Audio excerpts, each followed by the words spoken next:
Hello everyone, स्वागत करती हूँ मैं आपके अपने ही चैनल फटाफट एजुकेशन में। सबसे पहले आप लोग को हैप्पी न्यू ईयर, नव वर्ष की हार्दिक शुभकामनाएं। आप लोग का बहुत अच्छे से नव वर्ष 2023 गुजरा और आशा करती हूँ सब कोई ये प्रण लीजिए कि बहुत अच्छे से 2024 भी गुजरे और आप लोग अपने अपने लाइफ में सक्सेसफुल हो जाइए। तो एक छोटा सा सेशन में रखी हुई हूँ क्योंकि पढ़ाई छूटना नहीं चाहिए प्रिपरेशन के दौरान। ठीक, तो चलिए शुरू करते हैं। लेकिन उससे पहले अगर आप लोग को सेशन पसंद आ रहा है तो आप लोग लाइक सब्सक्राइब शेयर जरूर करिएगा। तो आइए शुरू करते हैं। कुछ लोग दुनिया के डर से अपने फैसले बदल देते हैं, कुछ लोग अपने एक फैसले से पूरी दुनिया बदल देते हैं। तो आप लोग भी पूरी दुनिया बदलने की कोशिश कीजिएगा। अगर पूरी दुनिया नहीं बदल पाए तो अपने लाइफ को तो ज़रूर ही चेंज कर सकते हैं। तो आप लोग और सब कोई मिलके ये आप लोग कीजिए कि 2024 में हम लोग को सक्सेस पाना ही पाना है। तो चलिए शुरू करते हैं आज का नया टॉपिक। तो देखिए, सबसे पहले थोड़ा रिवीजन हो जाए। तो हम लोग पहले रिवीजन करेंगे। रिवीजन में सबसे पहले क्या ही था कि जो झारखंड के क्षेत्रीय राजवंश थे वो 4 स्टेज में बांटे गए थे। सबसे पहले हम लोग पढ़े थे झारखंड का मुंडा राज, दूसरा पढ़े थे छोटा नागपुर खास का नागवंश, तीसरा पढ़े थे पलामू का रक्सेल वंश और चौथा पढ़े थे सिंहभूम का सिंह वंश। तो आज हम लोग चौथा पाठ ही करने जा रहे हैं, सिंहभूम का सिंह वंश। ठीक, तो हम लोग चलिए आते हैं। तो सबसे पहले हो जनजाति के अनुसार सिंहभूम का नामकरण उसके कुल देवता सिंहबोंगा के नाम पर हुआ है। सिंहभूम का सिंह वंश जो है वो हो जनजाति के अनुसार उनके द्वारा हो जनजाति के द्वारा ही उसके अनुसार ही सिंहभूम का जो नामकरण हुआ है उसके जो कुल देवता हैं, हो जनजाति के जो कुल देवता हैं सिंहबोंगा के नाम से ही शुरू हुआ है, इसीलिए इसको सिंह वंश भी कहा जाता है। ठीक, और वहीं पे सिंहभूम के ग्रंथ वंश प्रभा लेखन में सिंह वंश की 2 शाखाओं का वर्णन मिलता है, पहली शाखा तथा दूसरी शाखा। वहीं हम लोग देखते हैं कि सिंह वंश का जो ग्रंथ है वंश प्रभा लेखन, ये सिंह वंश का ग्रंथ है। और वहीं पे हम लोग को देखने मिलता है कि सिंह वंश का जो 2 शाखा है, मतलब 2 पाठ है। 2 पाठ में पहला पाठ है और दूसरा पाठ है। तो आइए हम लोग शुरू करते हैं पहली शाखा। पहली शाखा को थोड़ा देख लेते हैं। पहली शाखा में ये है कि 7वीं शताब्दी के अंत में सिंह लोग सिंहभूम के भूइयों और सड़कों के संपर्कों में आए। 7वीं शताब्दी जब आया तो सिंह लोग जो थे वो सिंहभूम के जो भूई जात का होता है, भूई जाति की वो और सड़क जाति की, ये दोनों संपर्क में आए सिंहभूम के लोग। ठीक, यानी सिंह वंश के लोग, और इस क्षेत्र पर अपना अधिकार प्राप्त कर लिया। और ये जो क्षेत्र था भूमि और सड़कों के संपर्क में आने के बाद जहाँ वो सब रहते थे वहाँ पे अपना उस एरिया पर अपना अधिकार प्राप्त कर लिया। और 8वीं सदी के आरंभ में ही सिंह वंश की पहली शाखा की स्थापना हुई। और फिर जब 8वीं सदी आई तो उसमें सिंह वंश की स्थापना होती है और पहली शाखा की स्थापना होती है। तो ये याद रखिएगा। अब यहाँ पे क्वेश्चन बन जाता है कि पहली शाखा की स्थापना सिंह वंश की कब हुई? तो आप बोलिएगा 8वीं शताब्दी। ठीक, अब उसके आगे देख लेते हैं। यह शाखा जो है 13 राजाओं का शासन था। ये जो शाखा था ये 13 राजा का शासन था। और इस शाखा का संस्थापक जो था काशीनाथ सिंह था। ये जो पहली शाखा का जो संस्थापक है, ये शाखा का जो संस्थापक है उसका संस्थापक है काशीनाथ सिंह। और इस शाखा में 13 राजा ने शासन किया। 13 राजा के द्वारा ये शासन चला। पहला शाखा सिंह वंश का पहला शाखा। प्रारंभ में इन राजाओं ने छोटा नागपुर के नागवंशियों के प्रभुत्व को स्वीकार करते हुए शासन किया, परंतु बाद में वे स्वतंत्र रूप से शासन करने लगे। तो जो पहली शाखा का जो स्थापना हुई थी 7वीं शताब्दी से लेते लेते 8वीं शताब्दी में पहली शाखा की स्थापना हुई थी। और इस जो पहला शाखा का जो संस्थापक है वो काशीनाथ सिंह था। ठीक, और ये यहाँ पे जो काशीनाथ सिंह जो था वो 13 राजाओं के द्वारा शासन किया गया था। और प्रारंभ में इन राजाओं ने छोटा नागपुर के नागवंश सबसे पहले जब 13 राजा जब शासन किए थे, तो सबसे पहले जो राजा जो छोटा नागपुर का जो नागवंशी था, उसके प्रभुत्व को स्वीकार किया उन्होंने और स्वीकार करते हुए शासन किया था। लेकिन जब लास्ट का जो टाइम पीरियड होता है, उसके बाद का जो टाइम पीरियड होता है, तो वो स्वतंत्र रूप से शासन करने लगे और पहली शासन 13वीं सदी के प्रारंभ तक विद्वान रहा। जो पहला शाखा रहा वो 8वीं सदी में शुरू हुआ और लास्ट हुआ उसका 13वीं सदी। ठीक, अब देखिए हम लोग दूसरे शाखा की बात करें तो दूसरे शाखा में दर्प नारायण सिंह, जो 1205 से 62 ईस्वी में उन्होंने शासन किया और 1205 ईस्वी में सिंह वंश की दूसरी शाखा की स्थापना हुई। तो सिंह वंश की पहली शाखा की स्थापना कब हुई? 8वीं सदी में। और जब सिंह वंश की दूसरी सदी का आरंभ कब हुआ? वो हुआ 1205 ईस्वी में। तो ये याद रखिएगा। और फिर इस वंश का जो दूसरा शासक था वो युधिष्ठिर था। तो इस वंश का जो दूसरा शासक जो बना, पहला शासक कौन था दूसरी शाखा का? दर्प नारायण सिंह। और दूसरी शाखा और दर्प नारायण सिंह को ही दूसरी शाखा का संस्थापक माना जाता है। और फिर इस वंश का जो दूसरा शासक था वो युधिष्ठिर बना और जिसकी मृत्यु के बाद काशी राम सिंह शासक बना। मतलब जब इसका मृत्यु हो जाता है, दर्प नारायण सिंह की मृत्यु हो जाती है, तो उसके बाद आते हैं दूसरा शासक युधिष्ठिर, जो 1262 से 71 ईस्वी तक शासन करते हैं। और जब युधिष्ठिर की भी यानी दूसरी शासक की भी मृत्यु हो जाती है सिंह वंश की, तो फिर बाद में आते हैं काशीराम सिंह। तो ये याद रखिएगा, काशीराम सिंह महिपाल सिंह का उत्तराधिकारी था। काशीराम सिंह जो था वो महिपाल सिंह का उत्तराधिकारी था और यह परिवर्ती मुगल शासक बहादुर शाह प्रथम का समकालीन था। ये जो सबसे पहले जो मुगल शासक थे बहादुर शाह प्रथम, उसके समकालीन थे कौन?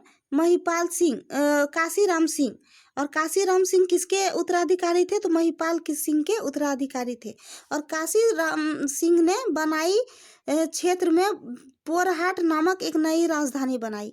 और काशीराम सिंह वो जो अपना क्षेत्र बनाया, तो वो क्षेत्र बनाया, उसका नाम पड़ा वो जो अपना क्षेत्र बनाया तो उसकी राजधानी पड़ी पोरहाट।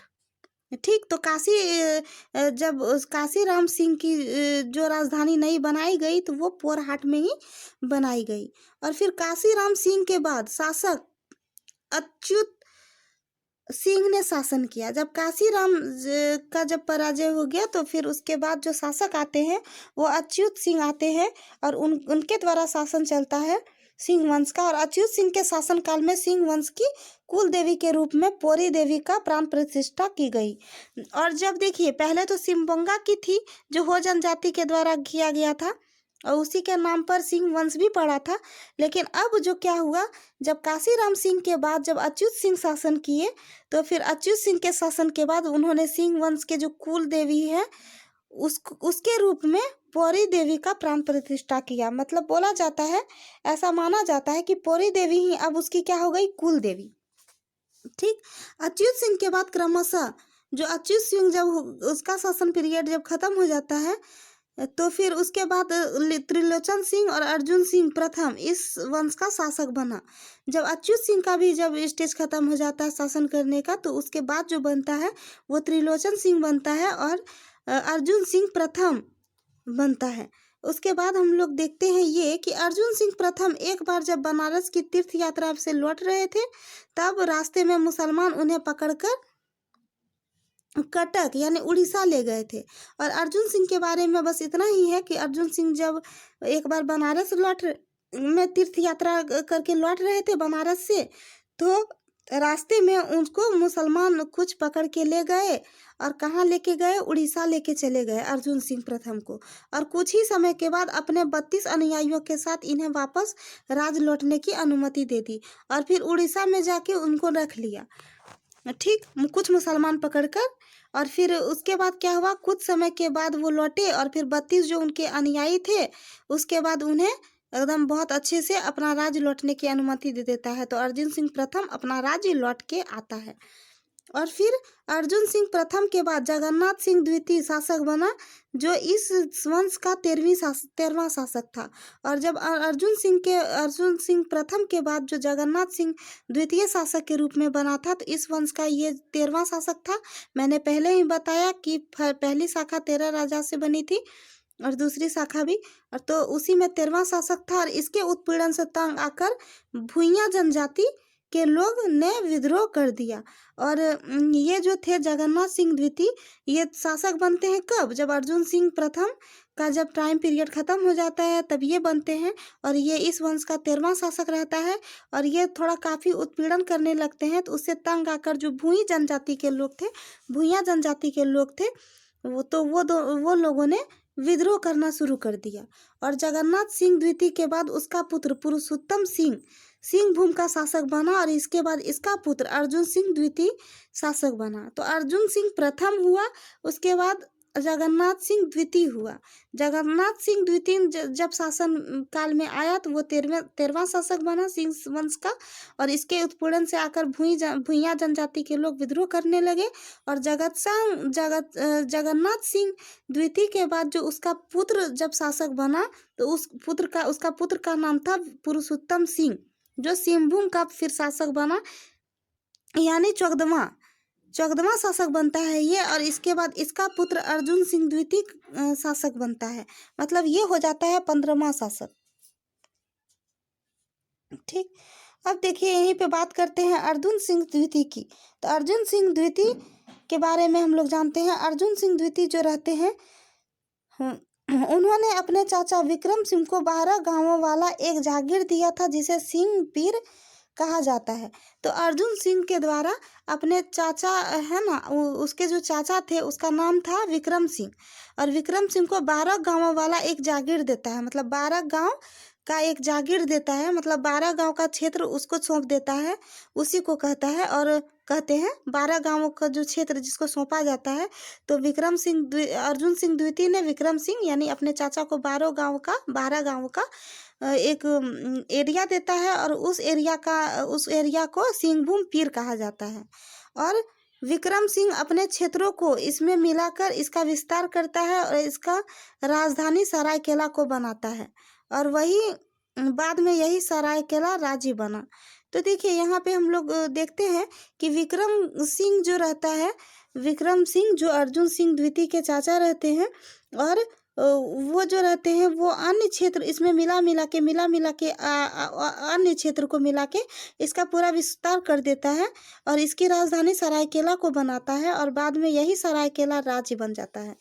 और विक्रम सिंह ने पटकुम राजा के शासित क्षेत्र कांडू और बंसाई पीर पर कब्जा कर अपनी उत्तरी सीमा को विस्तारित किया।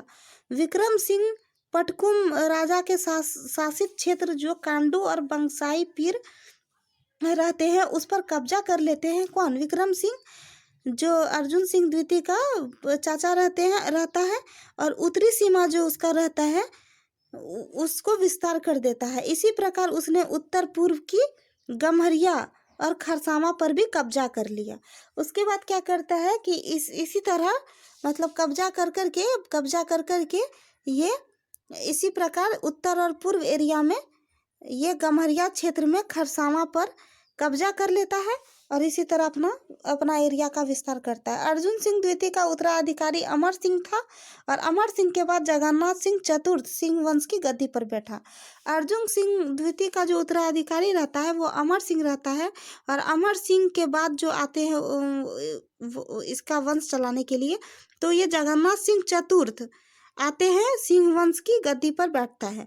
तो अर्जुन सिंह द्वितीय का उत्तराधिकारी रहता है अमर सिंह और अमर सिंह के बाद जगन्नाथ सिंह चतुर्थ सिंह वंश की गद्दी पे बैठता है। अब हम लोग जानते हैं जगन्नाथ सिंह चतुर्थ के बारे में।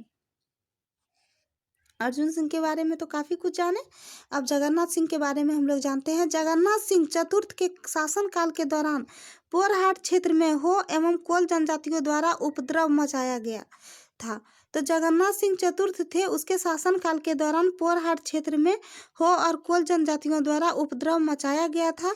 और हो आदिवासियों के उपद्रव को काबू करने के लिए जगन्नाथ सिंह चतुर्थ ने छोटे नागपुर खास के नागवंशी राजा दर्पनाथ सिंह की मदद ली। तो हो जनजाति के द्वारा जो उपद्रव जब करने लगे थे जगन्नाथ सिंह चतुर्थ के शासनकाल में पोरहाट क्षेत्र में, तो क्या करते हैं, उस पर काबू पाने के लिए जगन्नाथ सिंह चतुर्थ जो है छोटा नागपुर खास के नागवंशी और दर्प नारायण सिंह जो थे दर्पनाथ सिंह, उसकी मदद लेते हैं। परंतु हो आदिवासियों को इसकी संयुक्त सेना को भी विजय कर दिया। मदद लेके भी ये युद्ध करते हैं, लेकिन हो जो आदिवासी जाति रहती है इसकी संयुक्त सेना को भी वो पराजित कर देते हैं हो जनजाति। और हो जनजातियों के साथ साथ कोल जनजाति के द्वारा भी इस क्षेत्र में लगातार उपद्रव किया जाता है।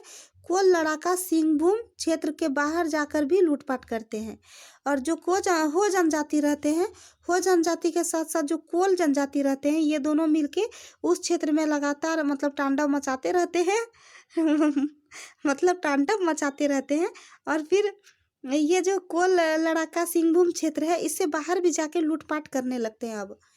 और सिंहभूम चतुर्थ ने स्थिति को नियंत्रण करने के लिए अंग्रेजों की सहायता लेते हैं।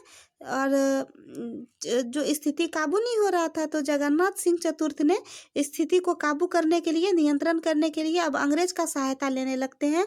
और 1767 ईस्वी में पहली बार सिंहभूम क्षेत्र में अंग्रेजों ने प्रवेश किया। और 1767 ईस्वी में पहली बार सिंहभूम में अब वो obvious सी बात है कि उससे सहायता लेगा तो वो तो अब हड़पना चाहेगा, अपना शासन बनाना चाहेगा।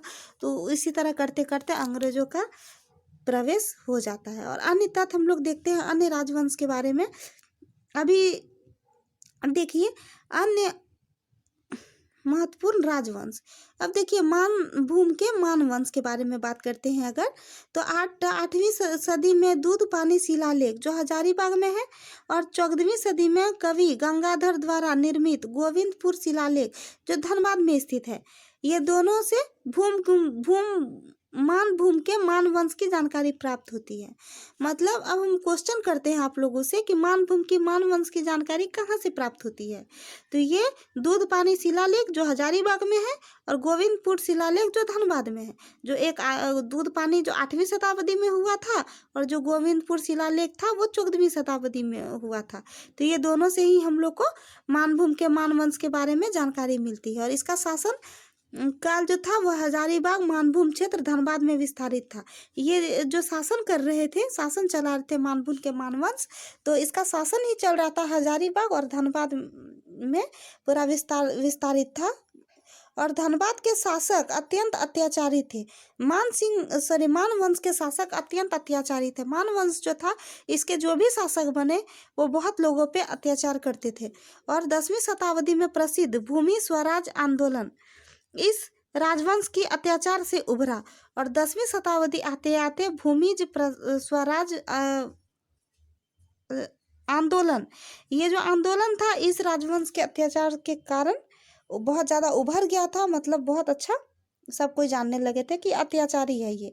और फिर मान राजाओं ने सबर जनजाति विशेषकर महिलाओं पर घोर अत्याचार किया, जिसके फलस्वरूप जनजाति ने मानभूम छोड़कर पंचायत क्षेत्र को अपना आश्रय बना लिया। तो देखिए यहाँ पे जो देखिए मान राजा जो थे वो तो अत्याचारी थे ही, उसके शासक सब। और फिर उसके शासक जब अत्याचारी करने लगे बहुत ज़्यादा, तो 10वीं शताब्दी में क्या हुआ, वो बहुत प्रसिद्ध हो गए। भूमि स्वराज आंदोलन एक आंदोलन था और वहीं पे बताया गया कि राजवंश जो मानभूम का जो मानवंश था वो बहुत ज़्यादा अत्याचार था, इसीलिए इस राजवंश का कारण पूरा उभर गया था। मतलब वहाँ के अधिकतर लोग जानने लगे थे कि ये तो वंश अत्याचारी है। और ये अत्याचारी के साथ साथ जो सबर जनजाति था और खासकर विशेष रूप से जो महिला थी उस पर घोर अत्याचार करते हैं। और जिसके परिणाम स्वरूप क्या होता है, जिसके परिणाम स्वरूप जो सवर जनजाति रहते हैं वो मानभूम क्षेत्र को छोड़ देते हैं और पंचायत राज को अपना आश्रय बना लेता है। मतलब मानभूम को छोड़ के पंचायत राज को आश्रय बना देता है कौन? सवर जनजाति, क्योंकि सवर जनजाति की जो विशेषकर महिलाएं थी उस पर घोर अत्याचार होता था और पंचायत मानभूम का सबसे ज़्यादा शक्तिशाली राज बन गया। और उसके बाद देखिए मानभूम का सबसे ज़्यादा शक्तिशाली राज्य कौन था? सबसे ज़्यादा इसका विस्तारी रूप था हजारीबाग और धनबाद, जो मानभूम क्षेत्र में विस्तार था। मानभूम क्षेत्र में ही पड़ता था ये दोनों और बहुत ज़्यादा अच्छे से चल रहा था शासन। लेकिन जब ये अत्याचार करने लगे महिलाओं पे 10वीं शताब्दी के बाद से ही उसके बाद इन्होंने अपना आश्रय वहाँ से मानभूम को छोड़ दिया क्षेत्र को और फिर पंचायत मानभूम क्षेत्र में आके आश्रय ले लिया। पंचायत क्षेत्र को अपना आश्रय बना लेता है सबर जनजाति और पंचायत क्षेत्र मानभूम का सबसे ज़्यादा शक्तिशाली राज्य बाद में बन जाता है। ठीक, तो यहीं तक था आज का क्लास। और आप लोग से प्लीज़ प्लीज़ प्लीज़ प्लीज़ मैं रिक्वेस्ट करती हूँ कि आप लोग प्लीज़ इस सेशन को बहुत ज़्यादा लाइक सब्सक्राइब शेयर कीजिए। हैप्पी न्यू ईयर तो है लेकिन साथ में हल्का फुल्का पढ़ाई भी कीजिए, छोड़िए एकदम नहीं, कंसिस्टेंसी बनाए रखिए आप लोग पढ़ाई का।